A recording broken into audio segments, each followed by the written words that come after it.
we're about to have commodity price inflation. The liquidity created by the central banks, instead of going into stocks as it has been, is shifting. The river of flow is shifting into commodities. Gold has already told us that. And so we are living through the end phase of a global credit bubble, which has been created by short-circuiting the gold and silver markets, forcing interest rates down in a secular manner over 35, 40 years. So when you have credit tightening in a credit bubble, you have the recipe for the bubble collapse. Guys, before we begin, I just want to say this. I think what you are about to hear will likely be one of the most powerful interviews that I've ever done. We have very bright minds on the line right now. David Jensen from safehaven.com and Michael Oliver from olivermsa.com, home of Momentum Structural Analysis. Guys, we're going to describe exactly how this collapse is going to unfold. And I want to welcome both of these guys to the show. David, first you, welcome back. Good morning, Sean. Great to be back. Well, it's nice to have you. And the last time we spoke in our global collapse update in July, you mentioned Michael Oliver and his excellent Momentum Structural Analysis by name. And now we're lucky enough to have him here. Michael, how are you? Oh, great to be there, Sean. Thank you for the invite. It's great to have you, Michael. And, first let me set the stage, guys. As Peter Schiff, Mike Maloney, Bill Holter, Andy Hoffman have all recounted on this show, the biggest bubble in the world is not the stock market, it's the bond market. And the bond market bubble is ready to blow. We're going to get into it here with Michael Oliver. First, David, if you don't mind, I just want to replay this piece from our last interview in which you mentioned Michael by name. Do you mind? No, please go ahead. This will provide the framework. In the 80s, the introduction of unallocated gold and silver contracts short-circuited the bond market, and we're paying for that today. Listen to this. What they did with that was they short-circuited the bond market, and by doing so, they led to this global bond bubble, which we are in right now. And Michael Oliver has done some very, very good work there at MSA. If you look up his work, it's showing that we are in a bond market blow-off phase, and he expects it to go perhaps for another month or two, and then a stepwise change in terms of increasing yields. And he's only talking about an increase in yields initially to 4%. But that can drop the value of a 30-year bond of the order of 40%. Just that small increase from the very low interest rates that we're seeing right now. So there's really a disproportionate destruction of wealth that's going to happen as these interest rates climb. A disproportionate destruction of wealth, and it's coming soon. All right, Michael, let's turn it over to you. First of all, tell us a little bit about Momentum Structural Analysis and your method. It requires a little bit of patience on the part of your audience because I'm going to bore them just a little bit, but I think there's an aha moment in this boredom. I have to explain our methodology because we're not, when I say technical analysis, most people leap to the conclusion that we look at price charts and draw lines on them. We don't. We do look at price charts, but we look primarily at momentum of price, and we measure it in different ways than most people measure momentum. We've done this since 1992. One of the basic concepts that undercuts fundamental analysis and undercuts orthodox technical analysis is the assumption that they're measuring something. And by measuring something, you have to have a unit of measurement. Like if you're building a building, you've got a yardstick or you've got a level or whatever. These are objective tools of measurement. Therefore, the building, when you build it, the unit of measurement does not change on you month to month, year to year. So you're building, by the time it takes 6 months to build a high-rise, let's say, the units of measurement did not change month by month, and therefore you have a building that would collapse on itself. The yardstick stayed 36 inches. Similarly, if you have a thermometer in your bathroom to measure your temperature, it says 98.6 is normal. And if you have a fever of 103, but you go in a month later and use the thermometer and it still says 98.6, you change, but the thermometer actually changed because it's not registering the proper temperature. So you have to have units of measurement that are objective and that stay firm, so you can count upon their authenticity, right. Make correct decisions. Well, when fundamentalists measure year-over-year sales at Macy's, they're measuring dollar sales, or if they're in Europe, they're measuring it in euros or yen in Japan. Well, those units of measurement change dramatically in terms of the quantity of the units of measurement. The water level in the swimming pool doubles every 10 years. So if I own a stock at $30 10 years ago and it's at 30 now, I'm not winning. I'm not break even.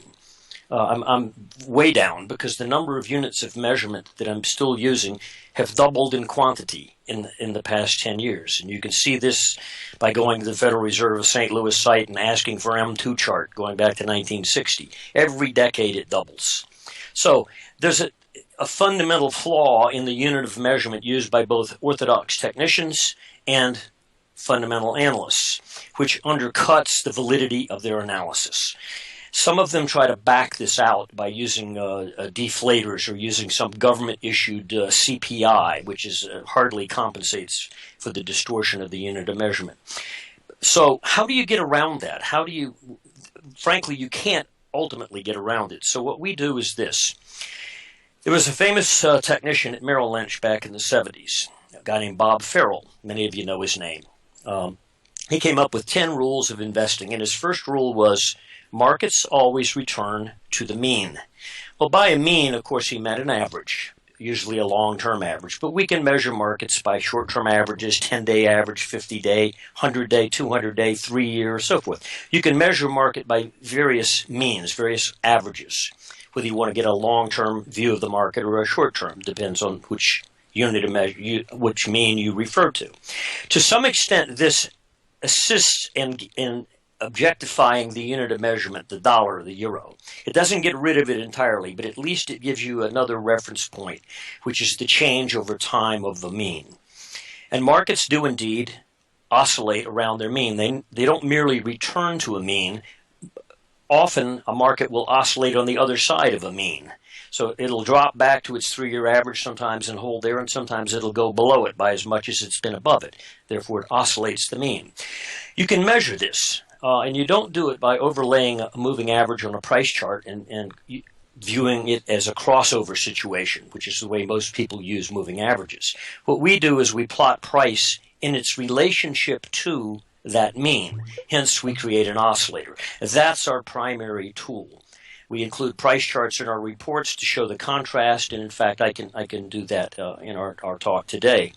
To show your viewers the difference between what they see when they look at a price chart and when you look at a momentum chart. But that's, in essence, the revolution that we are personifying at MSA, is that we don't trust price charts at face value. Breakouts on price charts might be 60-40 accurate in terms of indicating a change in trend. We think we're more like 80-90% accurate when we use momentum. It's far better use of price. So if I've got a few visual examples. The first one is back in 2014, which was a situation that caught most analysts by total surprise. It did not catch us by surprise. And that was the collapse in the price of oil. And the charts that you're looking at show price action of oil from 2010 through late 2015. Top chart is a price chart, which is what most people are used to looking at, and it shows each monthly close, so it's a monthly close-only price chart. And as you can see, between 2011 and 2014, there was a slight upward drift in the price action. And it wasn't negative at all. You look at the chart and say, hey, this is fine. I'm making slightly higher highs, and I'm making higher lows, therefore it's bullish, correct? Well, when you convert it to a momentum chart, by plotting that same price in its relationship to the rising 3-year average, you can see a totally different vista of what oil was doing during 2011, 12, 13, and 14. It kept coming back down to a flat structure at the zero line. Namely, it kept retreating back to the 3-year average. And on momentum, it looked like a descending triangle type pattern. Did not look at all like the price chart, which looked happy. And in August of 2014, at a price at $96 a barrel, a very high price still, price was not breaking below anything significant at that point, but momentum was blowing out a floor that was 4 years wide. And so if the bottom chart, which is the momentum chart, were a price chart, you'd look at it and run screaming from the room. You'd definitely be out of oil. And momentum warned. Well, within several months, oil collapsed big time. The warning came from momentum. You could see it setting up for months prior to the downside breakout. So that's one visual picture that shows the difference between the obviousness of price, which is often misleading, and measuring price against a mean, in this case an annual mean. Let's go to a market that's more current now, and that's the gold situation. Back in the chart on the top is a monthly bar chart of gold, starting in 2009, going through early 2016. So the chart is not up to date. It's a few months behind. Gold is $100 or so higher than that chart now shows. But the price chart in 2011, of course, we peaked above 1900, looked great. Momentum also at that point, as you can see on the chart below, was rising as well. So both charts were happy. However, in the opening of 2012, momentum broke a very clear set of structures, uptrend line and a flat line. Price didn't break anything. It just dropped down and held and rallied back up again. And for a period of about a year there, price was stable below the high, up and down in a trading range. And most gold bulls at the time, and I'm fundamentally a gold bull, but I was technically a gold bear at that point because of our work, was happy. It looked like, well, maybe this is a trading range prior to another launch, a whole new bull leg. That would be your rationale if you looked at the price chart. But when you looked at momentum, you could see it was already broken, and it kept bleeding. Every month, the momentum readings were dropping and dropping. Finally, in 2013, early in the year, the collapse really began. So the momentum observer, plotting as we do here against this annual mean, could see that something was wrong and 1 year before the total collapse in the market. In a period from about March through June, gold gave up, dropped from $1,600 down to under $1,200 an ounce. So basically, the entire bear market occurred in about 3 months. Then we have the situation where gold continued to decline from the summer low of 2013, when it broke under 1,200 intra-month, to a low in late 2015. So if you're looking at the price chart, you see nothing but a downward staircase. It's not a collapse. I mean, you only lost another $100 in that 2-year period, measuring from the summer low of 2013 to the low in late 2015. But it still wore you out if you were a would-be gold bull. You just kept seeing lower lows. You finally just gave up emotionally, as most gold bulls did. But if you looked at the momentum chart, it ceased to go down after the 2013 low and instead built a flat ceiling above itself.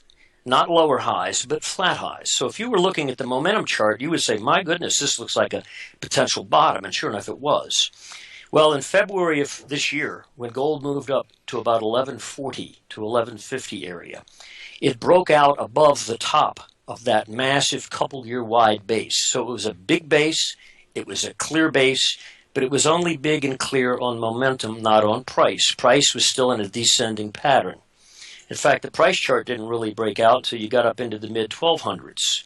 So momentum both warned you ahead of time, and two, gave you a specific entry point, as again, that was 1140 to 1150, where it broke out.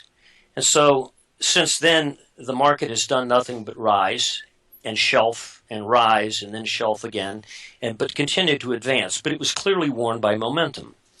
So that's a chart to keep in mind now, because that is a massive gold base that we've just emerged from a handful of months ago. That base is so big that it is not meant to produce a 3-month rally. That base is a major trend change signal when it came out of that base. So we're quite bullish on gold now, opposite of our position in 2011 and 12, which was bearish based on momentum. I think gold has begun an entirely new bull market, and we're early in that bull market, and it has a long way to go. In fact, our opinion is you won't get major resistance until we get up either side of 1,500 before you encounter your first significant resistance, and I don't think that'll stop it ultimately either. Okay. That's a market to keep in mind, though, because gold is saying something there. Right, and it's saying something in stark contrast to what the Fed and the ECB wants it to say. They don't want gold running. I think, and you can correct me if I'm wrong, but I think the manipulators have lost control of these markets as China and other nation states turn to physical, the foundation of the SGE in China. Of course, David and I have talked about that at length. But, you know, let's circle back now and talk about the bond market blow-off phase. Because if in the 80s, the introduction of these unallocated gold and silver contracts short-circuited the bond market, as David told us in the last interview, and now we're approaching the bond market blow-off phase, this will be the popping of the world's biggest bubble. What is that going to mean for people? What is it going to mean for the economy? And what is it going to mean for the future of the United States if the bond market blows up? Well, you're asking me a fundamental question, and I can give you an answer, but I think David would do a better job at that, and I'd like him to address that in a few minutes. But I'm gonna just play the cold technician, if you don't mind. Please. And you mentioned the word blow off, and you need to explain that. We need to explain that to your listeners. A blow off is a situation in which a bull market that's aged, been going up for years, and certainly the bond market has, suddenly decides to, instead of go up at the prior angle of ascent. And if you look at the bond chart that I've provided you here, the top chart is a monthly bar chart of T-bonds going back to 2003. It goes back 13 years. It's T-bond futures. And you can see there's a line across the highs that basically every high since then, up until recently, has stopped at that angle of ascent and said, okay, that's enough for now, backed off, come back up again. But in about 3 or 4 months ago, T-bonds closed over 170. This is futures. Closed over the price of 170, shot up to 177 pretty quickly the next month. It was last month. All that action is out above that line. It's a temper tantrum. It's a blow-off. It's like a pressure cooker lid coming off. It's saying the demand is so aggressive now that we're just going to leave the earth. Well, markets never leave the earth for the long run. Sorry, Michael, that was the 10-year that you're using as your benchmark? No, we're using the 30-year T-bonds. 30-year, okay. This is T-bond futures, which are 30-year. Yeah, and you're saying markets always return to the mean, right? So we're not leaving planet Earth just yet. No, we're not going to leave planet Earth. And the mean, in this case, I'm using is a 36-month average, which is a smooth 3-year average. And you can see it overlaid on the price chart. At its lows, the T-bonds will almost always go back to the mean and drop 3 or 4 or 5% below that 36-month and go up. So crossing the mean is not the issue here. But it is a unit of measurement against which we can oscillate the price action, measure where, for example, is this month's high and low in price compared to that average. And then we plot that on the oscillator, which is the chart below the price chart. And you can see that since 2013, which the bonds were going down from 2012 through 2013, meaning rates were rising. Most bond analysts at that point, including PIMCO, for example, were bearish on bonds, thought rates were on their way up. We got bullish on bonds in early 2014 because of quarterly momentum, which told us it was going up. That chart is not shown here. But from that point forward, so it's 2.5 years now, an uptrend has developed in T-bonds. You can see it on the price chart, and it includes the blow-off phase, which is circled on the top price chart, where we exceeded the roof, so to speak. The elevator came through the top of the building. Okay, is another visual picture. Momentum built a nice trend line as well, the price.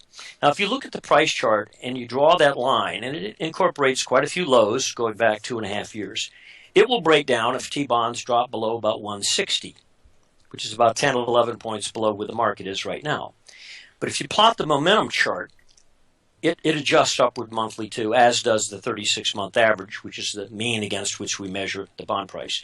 It's going to break down about 5 or 6 points above the 160 level, so around 165 to 166, quite a bit higher than where the price chart breaks down. Momentum is going to break a major uptrend line. Now, after having produced a blow-off phase, for a market to turn down is usually devastating because it's had a tantrum. It's exhausted itself so badly that when it turns down, it's likely to find few buyers. It has sucked all the buyers off the page, and it turns down, it will find an absence of bidding until a deep level. And I'm going to suggest that that deep level is between 135 and 140, which is quite a distance below the current market. That would equate to seeing price down around a yield, at 4% or higher. Right now, long-term bonds are yielding about 2.25%. That's quite a jump in yield. So what we're trying to measure right now at MSA is the violation of this long-term momentum trend line that's plotted on the momentum chart that breaks it right now at about 165, next month about 166, just up each month about a point. We'll also measure T-bonds via more intermediate trend metrics, like a 3-month average, or and so forth. So we also look at it closer up, and we'll have more nearby signals that indicate a selling process has begun. But anyway, this is the big picture, and it is ugly. And the primary reason it's ugly is the bonds had the temerity to produce the blow-off. Now, if you saw the JGB, the Japanese government bond, it has been in blow-off for 6 months. So it's even more egregious. And it has now started down. The JGB has already started to break. It has not yet broken its annual momentum structure, which is around 150, 151 level, but it's trading just above 151 right now. So it's very close to breaking its annual momentum trend. And I lump together, by the way, the T-bonds in the U.S., the German Bund, and the JGBs. They all look equally vulnerable for a coincident sharp rise in rates, drop in price. Another factor that we need to look at is, well, if rates are going up, where's the money going to go? If the bond market is flushing itself out, if the stock market is going to be a victim of this, which it likely will be, where is it going? Well, we've already seen that gold turned up, and gold is usually a leader of commodities. It certainly was back in the late 70s by about a year. The next chart is the Bloomberg Commodity Index, and I do the same thing here. We have on the top of the page is the monthly price chart of the Bloomberg Commodity Index, which is a very representative sampling of the commodity asset category because they don't heavily weight energy in relation to the other commodities. Like, for instance, the Goldman Sachs Commodity Index is very heavily weighted to energy and slights gold, corn, and things like that, for example. The momentum chart of the Bloomberg Commodity Index has a massively clear downtrend structure that is not equally clear on the price chart, and we are there right now. The Bloomberg Commodity Index is trading right now at about 86 points. If you close out this month much above 87, that trend line that goes back to 2008 is a 4-point downtrend line of momentum. It will break out. And if you break the commodity index out, coincident with the bond market breaking down, that is a statement that makes sense. It says that we're about to have commodity price inflation. Mm-hmm. The liquidity created by the central banks, instead of going into stocks as it has been, mm-hmm. is shifting. The river of flow is shifting into commodities, and gold has already told us that. Yeah. Sorry, Mike, with that. Yeah, that's an important thing because the monetary inflation created by the central banks, the definition of inflation is an increase in the money stock. It has been parked. And that's an Austrian and a classical definition of inflation. The monetary inflation has been parked in the bond market. And what we're seeing now is that the global debt market and bond market, which is over $200 trillion, it just needs to give up a portion of that money and to go into consumer goods to cause highly accelerating consumer goods costs, rising cost of living elements that people depend on, and then push up the interest rates, popping the bubbles that we've had created around us. Yeah, I just wrote that down as Michael was talking cost of living. You've just painted the picture for inflation and potentially hyperinflation. Right. The things that people need to live are going to go up in price as this bond market bubble pops, and it's very scary. Of course, you guys know that we follow the work of John Williams, who I think, like Michael, to at least some extent, likes to try to use real figures and real accounting statistics to figure out, for instance, the real-world price of silver using M1, M2, M3 money printing. John Williams figures that the price of silver today should be closer to $650 an ounce based on all the printing that's occurred. And when this bond market blows and that money comes into the real world, it's going to devastate all Americans. I think it's going to devastate everyone around the world, and I don't want to paint too bleak a picture, but my God, guys, look what's going on in Venezuela right now. Could it get that bad here, David? Well, the bond market is globally large enough, and the commodity space is so tiny in comparison that you reallocate wealth from one to the other, and you can absolutely send prices much higher, much more quickly. One other point, Sean, to buttress Mike's point there in terms of incipient breakout in the bond market is if we look at the LIBOR, which is the London Interbank Offered Rate, and that's what the banks charge each other in London for lending money, and it's a global interest rate benchmark. It has been increasing since the end of 2014, and it started to run quite intensely now, jumping, I think, on the 12-month measurement, it's up about 20%. It's run from about 1.2% to over 1.5% now, basically since the end of 2015. We're seeing that the 12 and the 6-month LIBOR rate running now and accelerating to the upside. And why that matters is that there's Zero Hedge had an interesting article that noted that this is a reference point for $28 trillion of debt. It sets the interest rate for $28 trillion of global debt. Mm-hmm. And so we are living through the end phase of a global credit bubble, which has been created by short-circuiting the gold and silver markets, forcing interest rates down in a secular manner over 35, 40 years.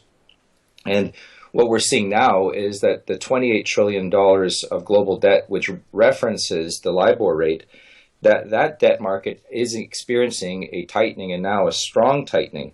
So when you have credit tightening in a credit bubble, you have the recipe for the bubble collapse, and that's what we're heading into now. And I think that what Michael is seeing there is for the support of that is that now we're seeing it move into the government debt markets, which these are tier 1 measures of debt, and even they now are showing signs of an incipient increase. So it has real meaning for people globally.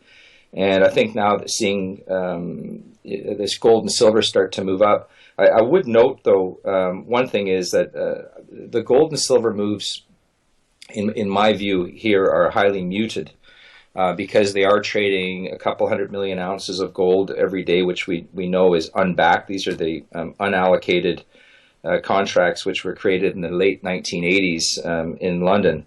And they are trading these, and the volumes are increasing. We're seeing silver now that the trading volume is running at levels which were seen in 1 month in 2014, and before that back to 2011 when silver was around $50 an ounce. So we're seeing rapidly increasing trading volumes and increases. We can see in the commodities exchange in New York and in the COMEX that the open interest now is at record levels in silver and near record levels in gold on the commercial side. So in terms of the short positions that they have. So, the price action is indeed breaking out, and we are seeing the price of gold and silver start to move up. But a number of things have happened really to hide the actual price action. And one other thing I would note is that while gold has been dropping in price since 2011 through to the end of last year, is that the World Gold Council and Thomson Reuters GFMS were understating the actual level of Chinese gold demand by $30 to $45 million per year. And Koos Jansen, in his work there at Bullion Stars, does a very detailed job at showing that, in that they were, the price was falling. We were being told by the World Gold Council that gold was in a kind of a blah state. And then meanwhile, we had a stunning offtake of over 2,000 tons per year, which is 2/3 of global gold mine supply being poured into China. So the gold price is indeed breaking out, but it's nowhere near what it would be breaking out, the levels it would be breaking out to if you're actually trading the actual metal. Well, I agree, and let me just jump in and say that despite what the World Gold Council and the GFMS has been saying, you know what they can't hide? They can't hide the momentum that we've been seeing in the gold and silver mining stocks space. I just interviewed my buddy PulseScan72 from YouTube, who noted that he doesn't know if he's ever seen charts as powerful as what we've been seeing, guys. They can't hide the worldwide appetite for precious metals in the mining stocks. So I should ask you, Michael, what do you make of the powerful momentum we've been seeing in these mining stocks year to date? Well, late last year, before gold turned, in February of this year when it broke out, we studied the spread relationship between XAU index, which has long been around as an index of gold stocks, and GDX, which is a unlevered gold mining ETF, against gold. And they've been in a downtrend versus gold in terms of performance for a decade. So most gold bugs who had gold mining shares in the portfolio were very disillusioned, very hurt, worn out, tired, bleached. Okay. Yeah. The spread said, no, it's changing. This time you don't want to own gold in the next upturn. You want to use gold as your barometer, but you want to buy the gold miners. Yeah. And sure enough, even GDX, which is the more stable, bigger name gold stocks, Mm-hmm. it's up 125% on the year. Gold's up 27. Well, and the GDXJ, the juniors have done even better. Yes. I mean, it's Yeah. just it's astounding. And my point here, and I've been making this point in interviews recently, is this momentum, this deep-heeled, deep-pocketed Wall Street money. These are the people buying the mining stocks, and it's telling us a very, very important story. I think that a lot of this money, David, you and I talked about this last time. You said that it's possible that gold and silver mining stocks may provide a ballast to what otherwise would be a completely collapsing stock market and bond market. Yeah, it's an asset on the balance sheet which can act as a life preserver. Yeah, but the point here is that I want to make is that we might see these things go, well, in Paul Scan's 72's estimation, 1,000% higher, and he thought he might be lowballing it. Yeah, it's interesting, Sean, because Coeur d'Alene, which has the symbol CDE, Charlie Delta Echo, it's gone up 904. It's at 940%, pardon me, of the mid-January price, which was the low. So the Coeur d'Alene alone has already gone up close to 1,000, or is at 1,000% of what it was back in January. So, and the other thing that I find of interest is that the relative strength indicator, which is some people follow that, the classic technical chart followers follow that, but it has never gone over 75% in this whole time. So it's not showing any kind of bubble behavior. And no sign of mad speculation and the blow-off, which you would expect with that kind of a price move. And the other thing that I find of interest is that silver is in the ballpark of $20 US an ounce right now. Well, back in 2014, the last time it was at that price level, both Coeur d'Alene and Hecla, which has the symbol HL, both of those stocks were trading at half the price level that they're at right now. So it looks like indeed something is changing fundamentally, and that there's pouring into these money is pouring into these equities, and there's such small spaces that it's not even that much money that's gone in, but we're seeing basically a sea change, and the money is starting to pour into these assets, and I can see why it would, and not into spot claims in London, given the fact that the excellent work that Bullion Star did as well was tracking all of the vault gold in London, showing that they were down to basically zero gold in the commercial vaults in London outside of the Bank of England, and the gold held by the ETFs, exchange traded funds. So that gold is spoken for, and I can see why money would be starting to pour into equities, as there's the realization that if you're going to hold paper, you might as well hold paper that owns something. Right. And certainly holding a spot market claim, an unallocated spot market claim, in London really gives you nothing, and that really is, Jacob Rothschild came out a couple of days ago and said we're living through the greatest monetary experiment in history. Well, I mean, the Rothschilds ran the London gold market from 1919 to 2004. That's right. And really the greatest experiment in history was creating unallocated gold contracts and then trading hundreds of millions of ounces of those and billions of ounces of silver per day, unhinging the global debt markets. That is the greatest monetary experiment in history. And the banks now are scrambling, and we're hearing Mark Carney there at the Bank of England talking about Brexit being cause for this malaise that we're seeing, and certainly he's following the LIBOR charts, but these have been running since the end of 2014. There's something else going on here, and I think it's a move into things that you can't print, because the insanity, it's very difficult to find the right noun to describe it, but it's really a form of insanity of the central banks, in terms of saying, well, we have a debt bubble and the debt bubble's collapsed, and instead of cleaning up the debt markets and writing down the debt, they prescribe more debt. And we have a monetary system now that doesn't use gold or silver as units of currency, but we have units of debt now that are our money. The money that's in our wallet or on our cards are units of debt. They're created by banks, the debt created by banks, and it's the debt created by governments. So that is the monetary experiment. It started in 1913. And then gold was basically separated from the pricing structure in the late 1980s. And now we have the highly predictable result, which is a bond market collapse. And ultimately, it's going to create instability in the financial markets and ultimately undermine our currencies. And that's how they, Sean, you referred to the Economist cover there in 1988. That's right. Saying that we were due for a new currency in 2018. And that's how they would know that we would have a new currency, is when you decouple gold from the financial system, from the monetary system, you can create these units of exchange without end, without limit. And in the end, they collapse, and then you know that you have to return to a sound money system thereafter. Yeah, it's the 1988 cover. The Rothschilds owned Economist magazine. Get ready for a world currency, and here we sit, just what, 18, 17 months away from 2018.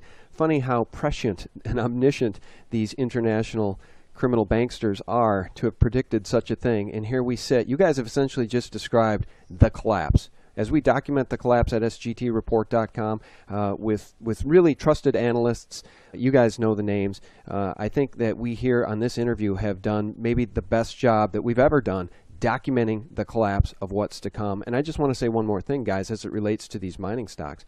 Willem Middelkoop, who has been in China, has boots on the ground, has been at these conferences in which the Chinese are talking about backing the yuan, moving away from the dollar permanently, and they want to be part of whatever this next currency or next monetary system is. They want to be a big part of it. Willem Middelkoop has noted that fund managers like him, pension fund managers, are disallowed from buying physical precious metals. So as these guys, these fund managers start to panic, as this bond market bubble starts to pop, where is that money going to go? We've already seen where it's going. It just small little slivers of it have sent some of these mining stocks 1,000% higher. And it's just stunning. I think what is going to come, well, it's going to be a shift of wealth. I think as Mike Maloney has best described it. And there's an opportunity for our listeners to A, not get crushed by this collapse, and B, potentially profit from it. And I am not telling anyone, I don't make any investment advice. I don't tell people, this is not a solicitation to buy or sell anything. People know who listen to this show that I believe in physical precious metals. But guys, the physical precious metals, silver and gold, have been held down. Silver and gold in physical form should be trading much, much higher in U.S. dollars than they're trading right now. And the proof of that is the mining stocks. I mean, the mining stocks are behaving how physical silver and gold should be behaving. Yeah, and China is really putting an end to the paper market with the Shanghai Gold Exchange, where you can't trade actual bullion, gold or silver bars without depositing a bar first. And especially for the silver market, where you've got claims in London which are four to six times known global stockpiles that are already owned by other people. China is essentially creating, if you want to talk about Chinese water torture, well, this is Chinese silver torture. They drip, drip, drip. They continue to trade the metal and show a price premium. It's running about 60 cents right now. And that's enough to bring, there's a very small amount of silver which is traded in Shanghai. It's only about 20 million ounces a year, which is tiny versus the global market of about 1 billion ounces of actual metal a year. But what they're showing there is that price differential is enough to draw silver into that market through the black market and other venues. And when you're seeing that China trades several hundred million or uses several hundred million ounces of silver a year and produces a couple 100 million ounces more, to see that price differential in a market which is already flooded in silver production. And knowing that you're drawing silver into that country, it costs less than a nickel to move it per ounce into that market. It's telling us something. And one final point here, Sean, is that Michael's work showing this increase in interest rates, the people that are holding bonds are so vulnerable right now. Just to give them a sense, is the Zero Hedge article, which noted that a 1% rise in the 10-year, you'd lose 8.7% of the value of a U.S. 10-year Treasury bond. And you'd lose 19% of a 30-year Treasury bond. That's just with a 1% move. Right. So you can imagine these pension funds and insurance companies and the banks that are holding these assets as the banks are holding them as Tier 1 capital, determining their leverage ratios. But you can wipe out the pension funds, which are already eating into their principal now just to make their annuity payments. I was just going to mention that we're seeing terrible news out of CalPERS, which I think is the largest pension fund in the nation. Yeah. It's these negative interest rates. You described it best. The Federal Reserve, in this systematic insanity that they've targeted the population with through these negative interest rates and these zero interest rates and these maniacal policies.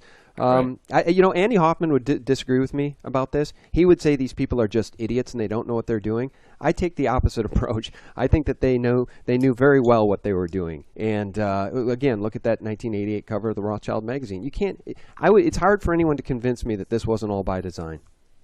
Yeah, it's very, very unfortunate what is happening here, and what we're seeing now is this baiting of Putin that's going on. A couple of days ago, the U.S. moved nuclear missiles from Turkey into Romania, very close to the Russian border. Mm-hmm. We had that issue back in the 1960s with Cuba, and we saw how the United States responded. Right. No, the Joint Chiefs wanted to go to nuclear war with Russia, and thank God that John F. Kennedy had the presence of mind to get on the phone and call Khrushchev and say, "Hey, calmer minds need to prevail here," and they saved us from nuclear destruction. Those two men, because the Joint Chiefs wanted nuclear war, and I think that there's powers that be in control now that want nuclear war. You're right about this. NATO in this government is rattling the cage, and Putin recently said, "I don't know how to get through to you people." You know, he told reporters, Western reporters, "You need to tell your citizenry what's going on. Report the truth, because we are headed down a path that is irreversible." Yeah, I think we can see why it's happening is that you create a bigger problem than the problem that you have, and instead of us addressing our issues, scaring people, trying to keep them in the bonds as the safe asset, and starting an outside conflict as a distraction, is not dealing with the issue itself. The real issue here is that our debt-based money system is failing, and what John Exter called power money is asserting itself again. Surprise, surprise, it was chosen by the markets over 4,000 years. And here we have these monetary assets again asserting themselves, and as the age of paper money and debt-based paper money comes to an end. All right, you know what, guys? I'm getting goosebumps here because I really do think this was one of the most powerful interviews, and so my thanks to both of you for participating in this conversation.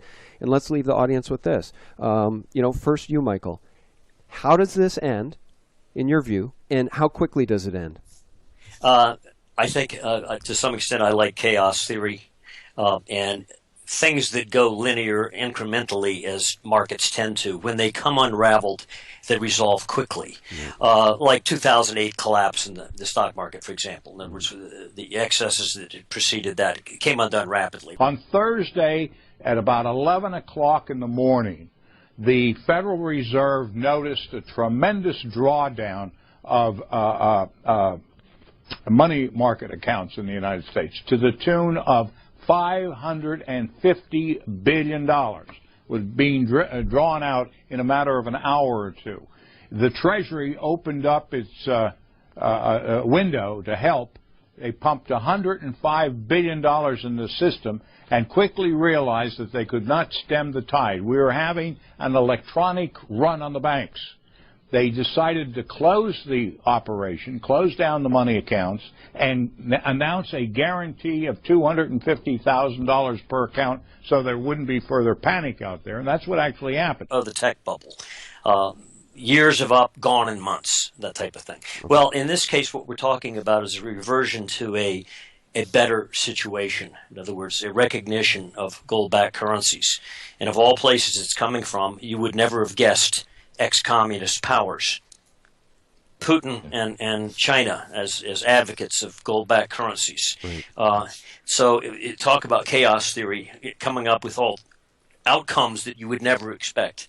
But I think ultimately the instability will lead to rationality.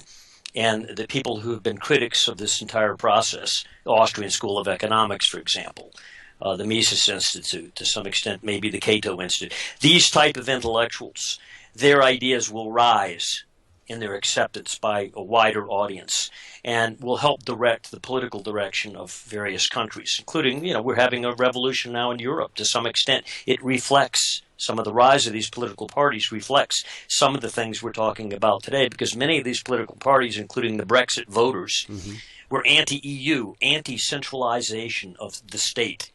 They were for fragmenting the state. And I think anything that fragments, even something as bad as these market events will be, will induce fragmentation of the size of governments back to smaller, and smaller. And the more you do that, the more freedom you have. Absolutely. So I think it's a super event. It's a kind of event to applaud, and I don't think it takes long to resolve. All right. Well, I will say this before we turn it back over to David for the last word. If people want more of the same, if people want to go to war with Putin, if people want to see more of this globalist agenda carried out, then vote for Hillary Rotten Clinton. If you want to see anything other than that, then don't vote for that woman. My God, I've said before in interviews, guys, she is literally Rothschild's choice. They held a $100,000 per head fundraiser for that woman not long ago. She literally is the bankster's choice to their puppet to be in the White House. All right, last word from you, David. How does this all end? I think it's going to end very, very badly. Yeah, it's the the escalator up and the elevator down in terms of what's going to happen to the markets. But one of my greatest concerns is that the central planners at the central banks and in the government, who are really the authors of our demise here, now have a plan for digital, centrally controlled money, digital money, and trading carbon credits. This is their latest scheme, and what we need to do is get rid of the central planning and instead of that, now we have calls for greater central planning. The Bank of England is pushing this carbon credit trading. It's insane, and pushing digital money, centrally controlled money, where basically takes away the ability of individuals of the market really to function in any kind of coherent manner.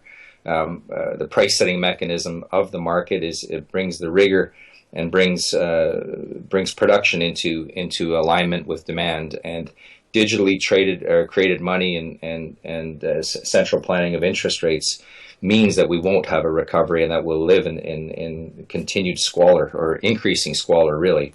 And that's the problem that I'm concerned about going forward, is that we don't break free of central planning, and that they just double down on stupidity. Yeah, my concern as well. I've always said that I'm afraid they're going to turn the vast majority of this population into serfs. The only way to protect yourself, guys, is with physical precious metals.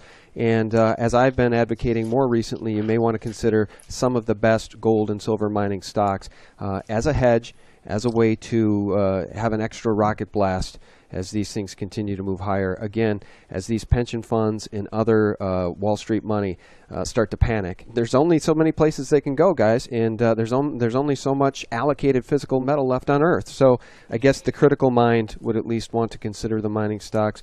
Guys, I told you this would be a powerful interview, and it sure was. I really appreciate you guys coming on. David Jensen, of course, your work is found at safehaven.com and at SGT Report and around the internet. And Michael Oliver, you're over at olivermsa.com. Please tell people briefly how they might be able to take advantage of some of your reports. Well, as far as MSA, if you go to the site, you can click on a tab for samples, and I'd be happy to send you some sample reports so you can see the type of work we do in across asset categories. We don't just look at stocks. We look at the foreign exchange markets, the debt markets, and the commodity markets. So there's hardly anything we don't examine. Yeah. Well, two of the brightest minds I think that I've ever had on the show. And David, did I skip anybody else? Who else carries your important work? Safehaven.com, 24-hour gold over in Europe, Gold Eagle. So it's starting to be posted much more widely now. But thanks for that, Sean. Yeah, it's all my pleasure. Thanks for coming on, guys. I really do appreciate it. And for listeners, thanks so much for sticking with us. If you liked this information, please do hit the like button and share it with your friends, neighbors, and colleagues. What we have just described, guys, in this interview is the collapse, how it's going to happen. And both of these gentlemen think it's coming very, very soon. So thanks for listening, and thanks for checking us out at sgtreport.com, thelibertymill.com, and thephaser.com. Real news 24/7. God bless. Have a great week.